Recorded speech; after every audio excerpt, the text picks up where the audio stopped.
Applications.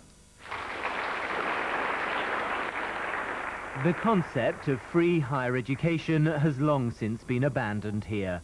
Students pay at least in part for their degrees. Since charges were introduced, there has been a fall of more than 5% in the number of people applying for university. Very likely they're unwilling to take on the sort of debt or the sort of costs you'd have to incur to come to university now. So there's a decrease in demand, there's a decrease in applications for enrolment. Depending on the type of course, students must pay between £1,500 and £3,500 in university fees each year. Medical and law degrees are the most expensive. Loans are available from the government to meet the charges under the Higher Education Contribution Scheme. The so-called HEC system, closely monitored by the authorities in Britain, is being held up as a world model.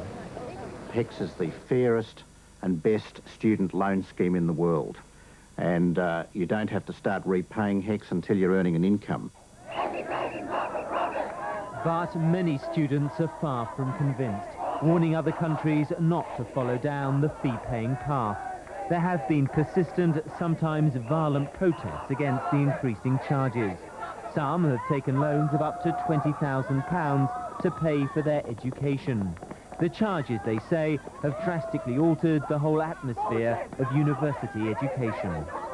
I know a couple of mature-age students who commenced last year doing social science law, and they started doing full-time study, but they found that they couldn't afford it and had to cut back to part-time and go back to work.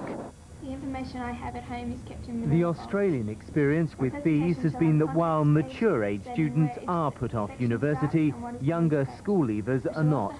Their continuing enthusiasm has led to an increase in the overall total number of students.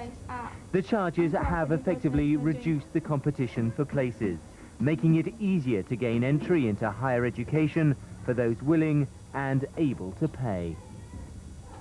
Despite the opposition, there is no sign that the government is going to change its mind. Students are having to accept that they will be paying for their education for a very long time to come. Michael Peschart, BBC News, Sydney.